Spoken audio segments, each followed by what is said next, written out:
And I remember being like singing to them. And I always felt like I was singing to somebody. I guess at that time in my life, I probably called it God or, like just knew.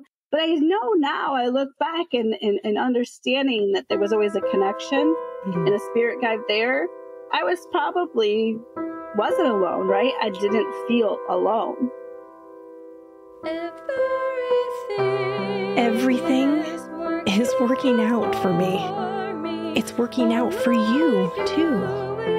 It just takes believing that it is. We can have, be, and do anything. The key is to care about how you feel and choose to feel good right now.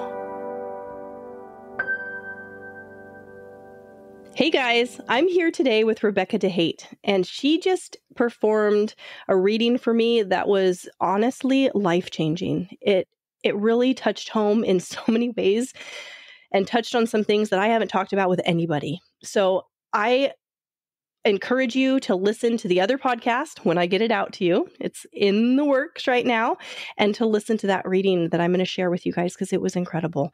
But today, what we're going to do is we're going to talk to Rebecca and kind of find out more about her path in her spiritual journey into becoming a physical medium. Rebecca, thanks for being here on the show. Thank you for having me. Can you kind of tell the audience more about what it is you do for your spiritual business? So what I am is, like you said, a physical trance medium. So I go into a light to medium trance, which I always think of the time like you are watching a movie and you fall asleep, but you still hear the movie. So you're like kind of in that in between, like you're not quite asleep, and you're not quite awake. That kind of state. So that's what a trance is. That's where I go. It's like I step back, I allow my spirit guide, Artaysia, to come through. And at times we allow, others will also surface, like we just experienced right prior to this, right? Right. And I know it sounds like, I try to make it sound like just that simple. But in the process, like it took times to sit down and meditate, visualize, relax, totally let go. And you know how hard it is to your logical brain to let go, right? Yeah. And this is a lot of times why people distrust their intuition, their psychic ability, whatever, because they're never sure, is that really me or is that, right? So it's true. That's just the simplicity of it, like just allowing. What are some reasons why somebody would come to you? Like, what are some things that they are hoping to get out of a reading? Well, most people, I find the top things that people are coming for a reading: relationship, career, money. They themselves are starting on a spiritual path. It's brand new. It feels right, feels funny. I have all this dogma that they're trying to shift through. So wanting answers for those areas of your life or wanting guidance. Right. It just seemed kind of, what do I do? Like, I've got this information. I've been introduced to this, and that sounds exciting. And where do I go next? Kind of like your question earlier. Where do I go next with all this? Like, I'm finding out all this information, but I don't know what to do next. I do tend to, most people I speak with are women. And I'm not targeting just women. I will talk to men, but I tend to gravitate to women. And I think that's because that's more comfortable is with women. So, and it's usually the ages of 35 plus. And the reason being is I think that's when a lot of them begin to shift in their areas of life. Like just like we were talking, if you hadn't heard the thing earlier, but we were talking about stay-at-home moms. And there's always a shift. Like, they may stay at home until their children, like you, hit kindergarten, and then you can start going out into the world a little more. Or you, whatever reason, shifted from stay-at-home mom to like not, or just that divorce happens. Yeah. Right. Or I need more out of life. Like there is something more to life than what I've been experiencing to this point. So that's who I tend to start seeing, is those who are just like hungry for more information, what to do, how to do it, what's next. I'm curious, like how this started for you. Did this start at a really young age? Like when you were a child, did you know that there was something that you were in tune with that other people weren't? Or did it happen later in life? When did it start? Yeah, I had no clue when I was little. But now you look back in retrospect, right? I was always in this dang bubble all the time, right? My sister and my mom always said I was in rose-colored glasses. I liked everybody. I was Mary Poppins. I was Rebecca of Sunny Big Farms, like all this, right? All this you could say. And I always took that because sometimes my mom and even my sister would say it in a negative way. Like, you'd like anybody, right? And I'm like, well, what's wrong with that? Right? Yeah. I like everybody. But I see that, I look back now and I really feel that I didn't, I talked to my mom about that recently. Like, there was a shed that she made to be my playhouse. And there was like my little refrigerator and stove out there and my little playhouse and my dolls. And I could spend time out there for hours by myself. Now, most little kids are wanting their friends, right? Mm-hmm. And I was a friend. I did like my friends too, but I could still spend hours out there. And I remember being like singing to them. And I always felt like I was singing to somebody. I guess at that time in my life, I probably called it God or, just knew. But I know now, I look back and understanding that there was always a connection and a spirit guide there. I wasn't alone, right? I didn't feel alone. As a child. Do you think it was Artaysia? Like, even that early age? I do. And I do feel like I really was clueless, like, because we just really didn't talk about this kind of things about psychic abilities or any of that. So I didn't really was clueless. But what happened is I went into the military at 22. And it just kind of blew everything open. Like, I just knew I needed change at that time in my life. I was negative. My little positive person that I was, it got negative. My parents were getting divorced. And I know at 22 that shouldn't affect you as bad, but it was kind of one of those things you always knew it should have happened. But and then also I was like, I don't want any man controlling me. But there was a whole bunch of change. And so I went through that. I went in. And then as soon as I was stationed at the Air Force Base, there was more I wanted fulfilled. Okay, so now I got my career kind of figured out right now. Now there's something more to life. So I started going to churches around and all that, right? So the same time my mom was over here, like I said, getting divorced, she all of a sudden needed to see us.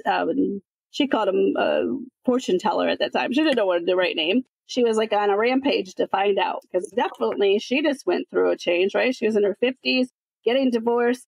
What's next? So you both started seeking at the same time, but for different reasons. Yes.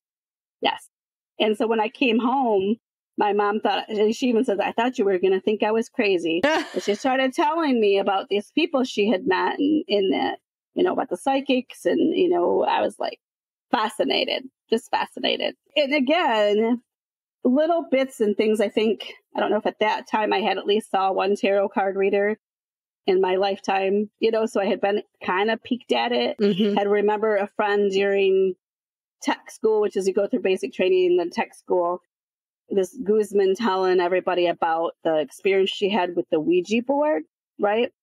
And that there was a spirit that came through and that the spirit called her mother on the phone. Whoa. And this girl was straight, it was truth. I knew it was truth. So it was just little people along the way that had put little things in my, ooh, that's amazing. It's almost as if you had put your feelers out there and then you got everything all at once. Here it comes.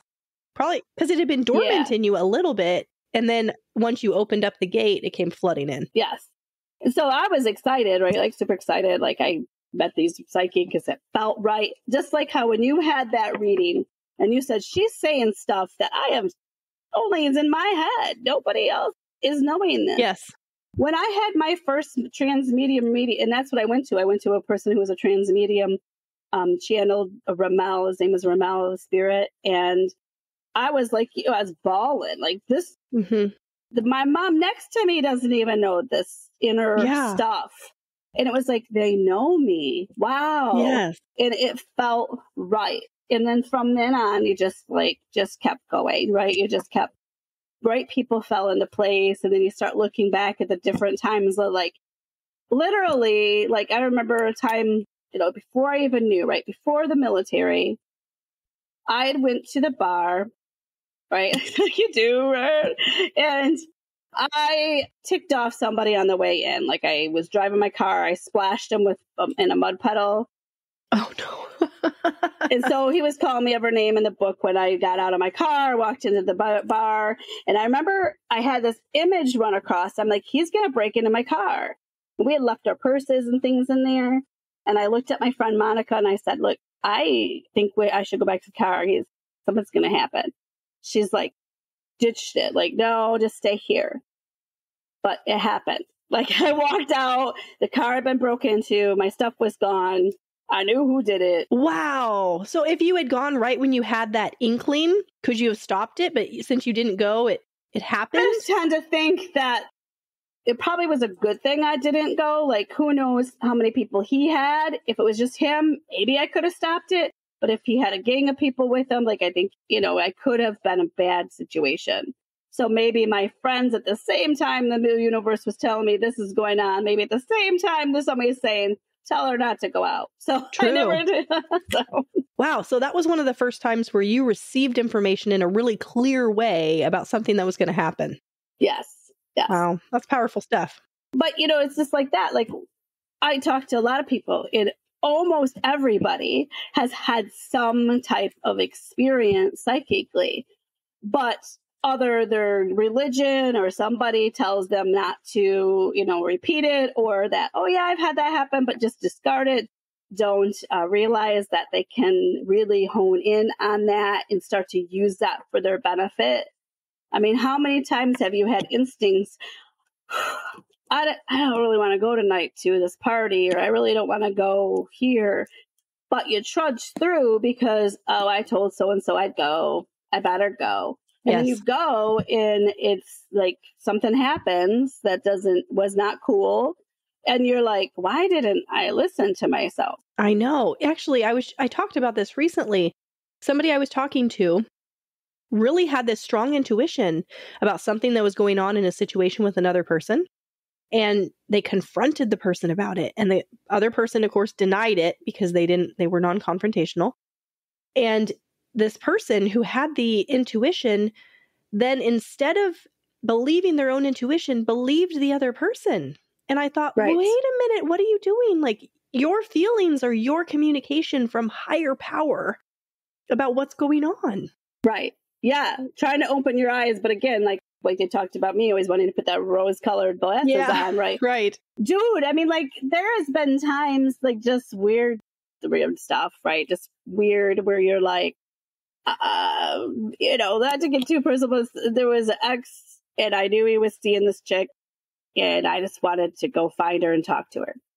I had no clue where she lived except in this one town. I drove right to her house. No way. Wow. And I knew it was her because I could see her through the window, and I knew her car. I never did go knock on her door and talk to her. I chickened it out. But well, you probably raised your vibration just being able to get there. I mean, that was kind of amazing.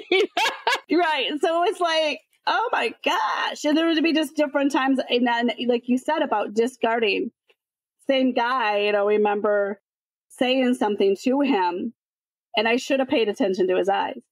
Like, I remember that whole, like, he practically, his whole body almost went like this, like, how did you know? Like, it was that, how'd you know? Yes. But he was quick enough to be like your friend there, put it back on you. Mm-hmm. You're wrong. You're crazy. That's not happening. Right. But you directly told him what was what. And he I remember that, like, thrown back, like, how'd you know? Well, because they are thrown back because it's like, well, there's no way you could have known that. Mm-hmm. I had an experience where I found out that an ex had cheated on me in a dream. I just dreamt it and I woke up and I knew it was true. Like, we have all these different channels of information if we are open to it. So now you found your open gate, basically. You opened it and then you started deliberately connecting. So once you knew that it was possible, then you started going, okay, I'm going to do this on purpose. No, I found out about that there was this possibility at 22 of this psychic realm, of this intuition, of this other spiritual path, right? And I had to like just keep, as you do, research, right? Fall into more. It took till I got out of the military about in another year or so before I actually sat down and began to do the work. Okay. But did that come as a message to you that this is what you should be doing? You should be meditating. You should be doing this, this, and this. Well, one, I had a uncle move back into my life who was very much into what I was doing. My mom was into what I was doing. He gave me a book that explained how to get into meditation, how to meet your spirit guides. I used that, was starting that. And again, whatever life got in my way, maybe some fears, I chucked it off to the side. Waited a little bit longer. But yeah, there was an absolute, at a certain point, a push, like a gentle, you've got to get moving on that. So I had to get back to, taking the time to go down to uncle's and sit down and do the visualizations, do the meditations. And we got there. So I want to know, when you started doing that, how did Artaysia come to you? Was it subtle at first? Was it just all of a sudden you knew she was there? Because, this is your spirit guide who you have a very close relationship with now. You work with her in your professional career. And I'm wondering how she was able to introduce herself to you. So when I was doing my meditation and visualizations, we fell on like that one specific book that this woman wrote called How to Meet Your Spirit Guides by Catherine Riddell. So I'm going to say it. So it's an older book, but it really is what gave me the path. And she had a vase technique in there. So, and I still use it to this day. And I may have tweaked it. It may not be exact like hers, but it's there. So we were in this vase technique. I was in this vase and I seen her. And I was already feeling her because I was already practicing on getting to the trance state. So how I would start first feeling her is I would have like kind of sometimes sensations in my body that were like tingly. My throat would definitely be like tinkle, tingle, tingle, and like a sensation. I could feel sometimes like I couldn't move, right? Like I was just stuck in a space and I'm not moving. Was that scary? Move. No, it was a good, like I knew it was her kind of shifting, checking out things, right? Okay. But when I I was feeling her first and then I blatantly saw her. She was like thin, long hair, red lips, beautiful.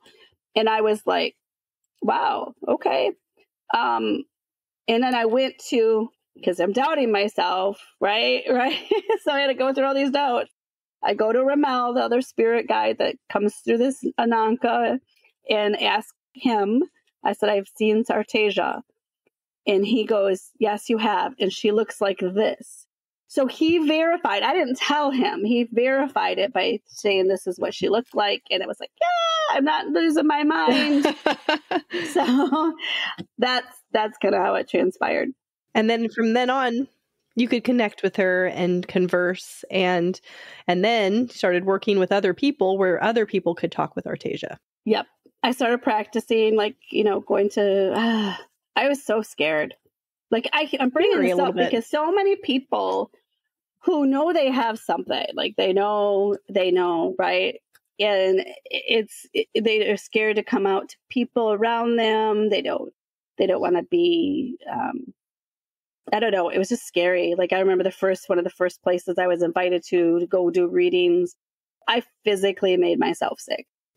So that couldn't go. Like it was just so afraid of backlash. Now this could have been like past life fears.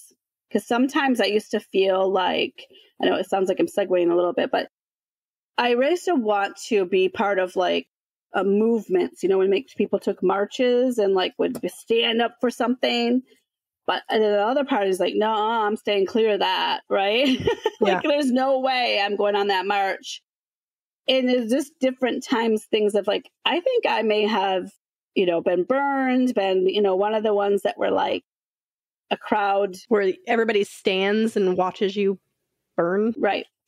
Yeah. So, I could have, I don't know. I never like researched that completely, but I felt like I've always been afraid to go into a massive march or stand up for something like that in a crowd because I just always, in the background, there's this like fear. Would you like to have an ad-free experience?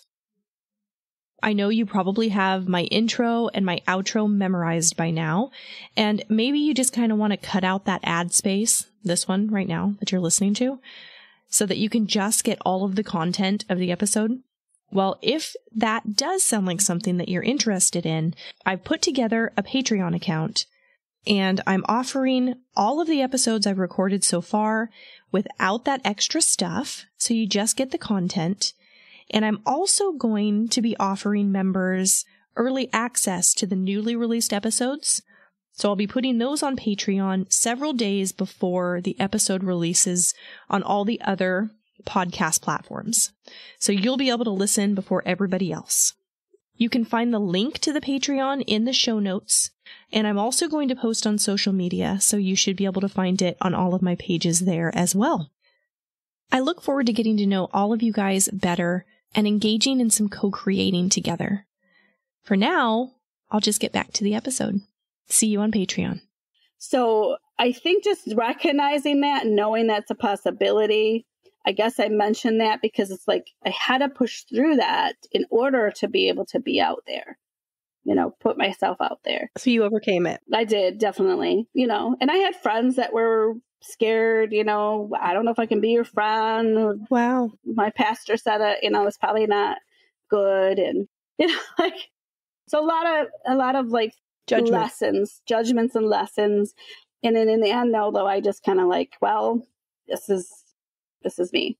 And now I'm not really afraid to mention it. I may weigh caution of who I'm really going to talk about it anymore. I'm like, I'm not up for debate anymore. I used to be very opinionated.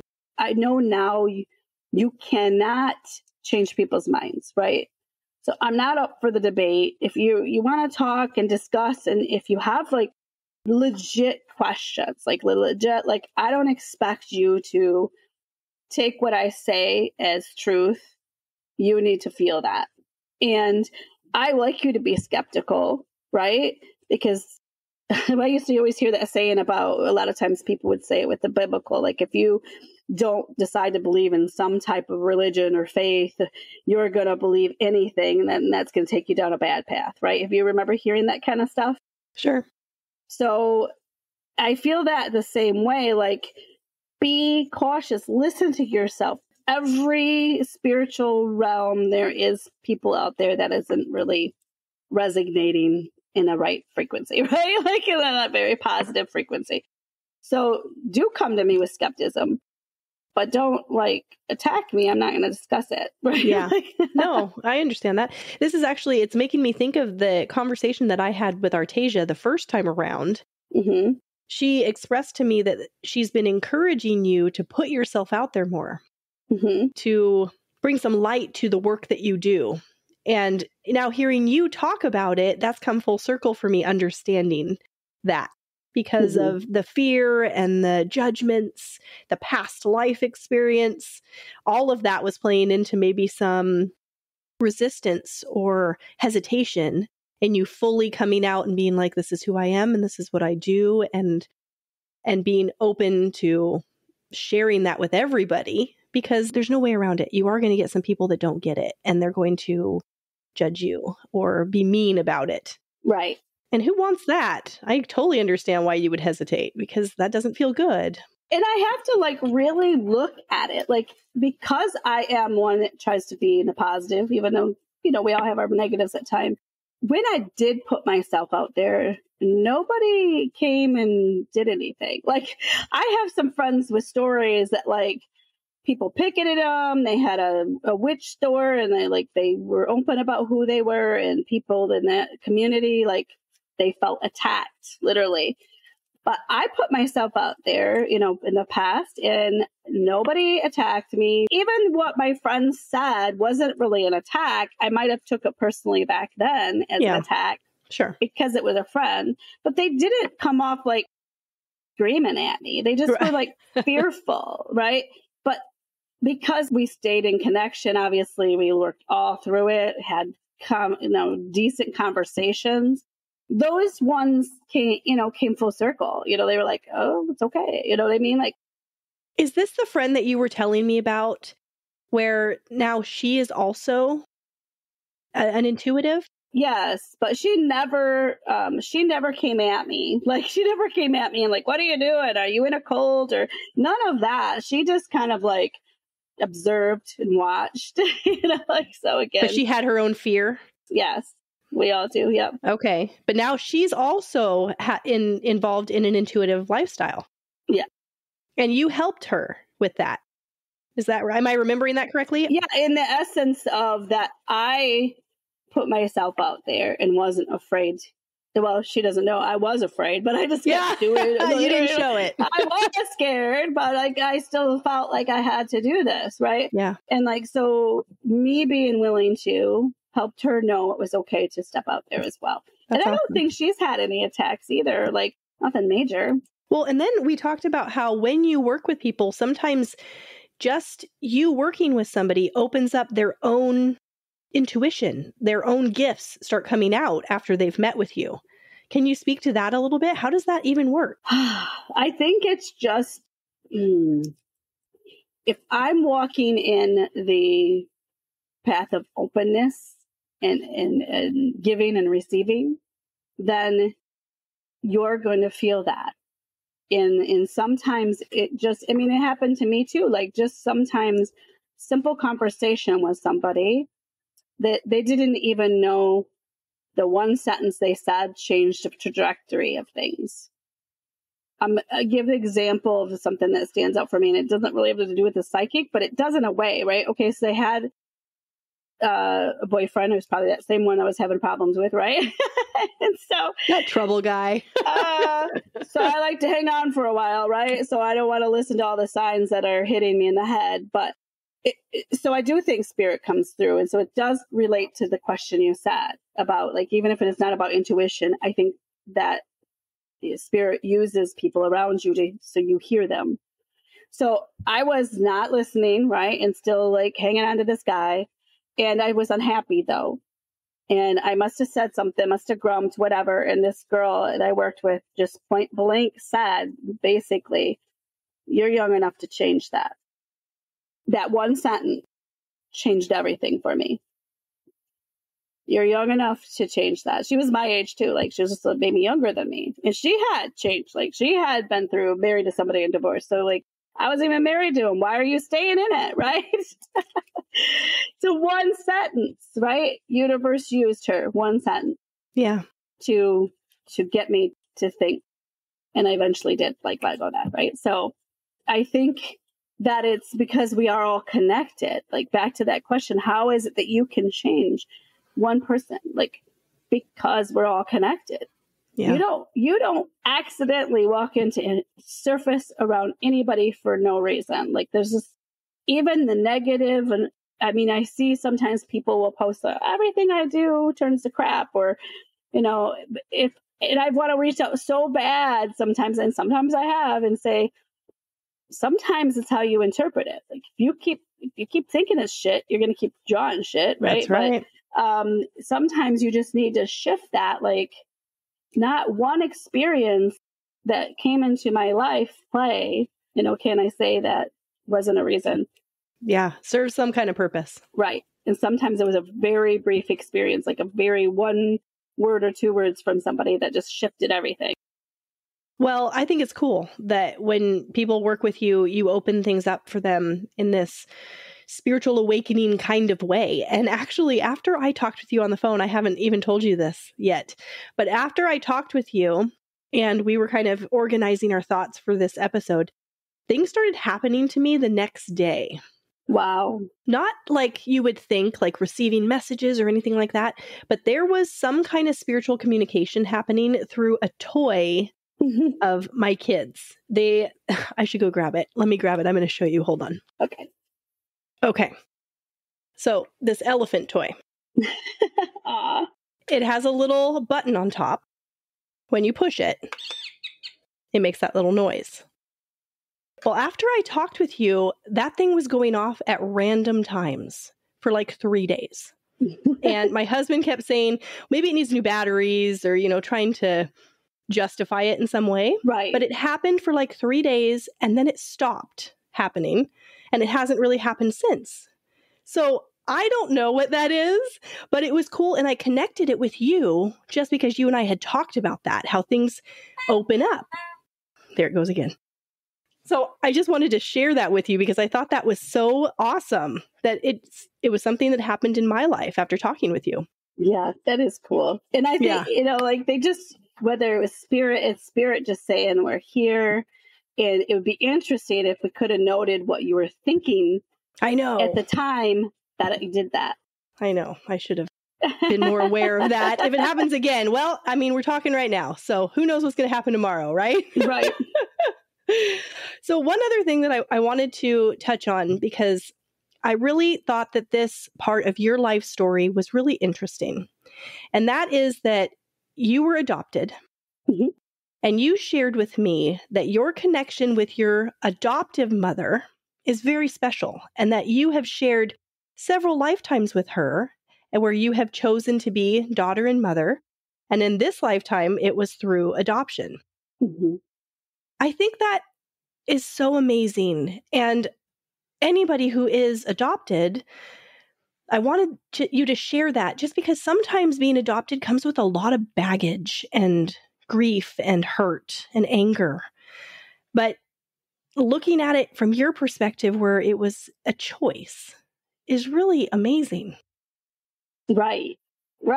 So I always knew I was adopted. Like they never hid it. It wasn't like somebody dropped the bomb at a weird age or somebody told the secret. It was always known.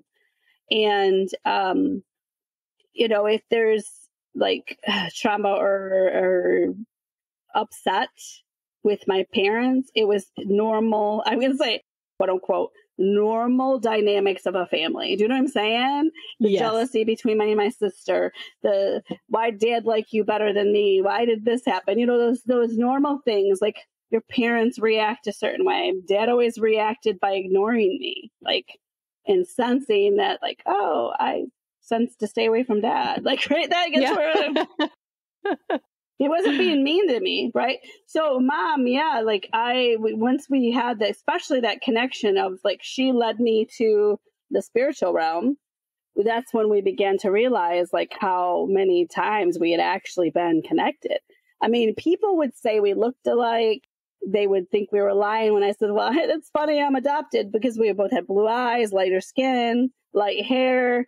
And my sister looked very similar to my dad. And there was always some really strange, super connection with my dad and her, and find out they had once been connected as well. Wow. He was, I don't remember how the story went, but like, they were connected at one lifetime. And I think Michelle killed him with a stone. I don't know. There was some really great, strange thing there, but like, wow. Dad was very protective of her. And like, it was I think like a karmic, I want to take care of her this time because I didn't last time, whatever was going on there.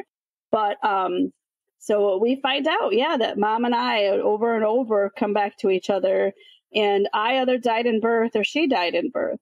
So in this lifetime, if you think of lifetimes ago, they didn't have hysterectomies, right? Right. They just died in birth or whatever, right? So now she had a hysterectomy.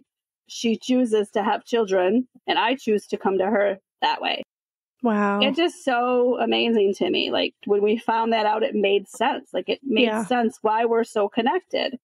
And I think that there's still the human part of you, like my human part, that I've always had this problem of feeling like I never belonged, but it wasn't in my family. Like I always felt like they wanted me. So the lack of belonging was like out in the community, at my school. I don't feel like I fit in any clique, right? Everybody always called me weird. I don't know what I was weird about. So there was these different things about me, right? And I think that may come from the adoption, right? Like just human, how we process things. Yeah. But like never felt like I wasn't wanted with my parents. Never felt that. Even with dad ignoring me, I just knew that he had still chose to adopt me, right? Like, and that we were taken care of. And there was none of that, like... No animosity. No. no hurt from your biological parents giving you up? No. Felt that she obviously had to for some reason, right? Like, just always known that. Never mad that, why'd they just give me away? Well, especially once you become a parent, you knew that was not no easy choice, right? That's not an easy choice. That's true. And I also had an experience. I was doing some yoga, and I went down into easy pose, and I saw the image of a woman giving birth and her reaching out to me. And it just solidified that my mother had wanted just to hold me. Like, in this quick image that happened, I knew she just wanted to hold me, but the nurses took me away anyway. And she just was crying, and me as a baby was crying as well. So that just, like, if anything, solidified that, yes, my mother wanted me, wanted to hold me, wanted to do the best for me. She just wanted one hold, one connection. And they didn't give her that. And that's breaking my heart. Right. That's the only thing I feel compelled to maybe find her at one point, is to let her have that hug, as well as for me too, right? Because because I feel and thank her, because I'm sure all these years she wondered if she did the right thing. Mm-hmm. You know, I don't know how much resolve she's had for herself. So, oh my gosh, if that happens, I want you to reach out to me and tell me, because I want to know how that goes. That would be incredible. Right. I haven't really searched it completely, because I've had friends who have found parents, and sometimes they're really open. But I mean, like, I just think she would, like I do. But yeah, my adoption process was it should have been. It's ideal, really. Mm-hmm. Yeah. Yeah. Well, we're almost to the end of our time, and I was wondering, I don't know if this is too involved for you, but would you be able to bring Artaysia through just to say hi to everybody and give them a little idea of what she sounds like, and then we'll finish from there? Yeah, that's always fun. No problem. Okay, great. Yeah. Let's meet Artaysia. Okay. We are gladdened to always connect and to see people. Thank you for being here. Yes. We began this process because we are here to help. We are not to replace anything or even replace your highest knowing of yourself, but to guide and to help you to understand you. That is the only reason we come through. And if it ever became more tainted, we would not do this. But as you notice that the world has expanded in this way, and it isn't considered as taboo as we once were. We no longer have to hide. We no longer have to form in secret. We can be open. We can be connected to all that is, and share and give and explain and connect. Thank you. You're welcome. Yes. I really appreciate you coming and saying that and sharing that view with the audience. I really wanted them to get a chance to meet you and just get a taste of the wisdom that comes through. And you just offered that so eloquently. Thank you, Artaysia. Really appreciate that. No problem. Thank you. Okay. Well, that is the end of our episode for the day. Yes. Rebecca, yes. Thank you for being here. Thanks for sharing your story and everything that you do with the audience. You can find Rebecca on all the social media platforms, just with your name, right? Rebecca Dehate? Yes. And then what is your business? Tell them what your business name is. Radiant Possibilities. Radiant Possibilities. So if you would like to have a reading of your own with Rebecca, you can reach out to her through social media. You can also find her contact information through the Dr. Williams podcast. I'll put it in the show notes and on social media. And I just want to thank you for being here and sharing your story, sharing the reading. The reading was amazing. I can't wait for my audience to hear it. And I just appreciate you offering your gifts to the world. Thank you so much. And know that you're doing the same, right? You're doing the same. That's sweet. Thank you. Yeah. Yeah. And you got to just keep feeling that mission and doing what you need to as well. And you're amazing yourself. You're just amazing. You make people feel at ease and comfortable in our interviews, and you make us feel like really super important. And you are. That is like a gift. You're doing a gift as well to do what you do. So I can't wait to see what happens. And I'm going to say, like, I'm just going to throw this out here before we go. And we've already, like, I know what Artaysia said to you and this and that. But I don't know if you tap into Mel Robbins at all. But I see you equivalent to Mel Robbins in a different sense. I don't even know who Mel Robbins is. Go look her up. Okay, I'm going to. She's phenomenal.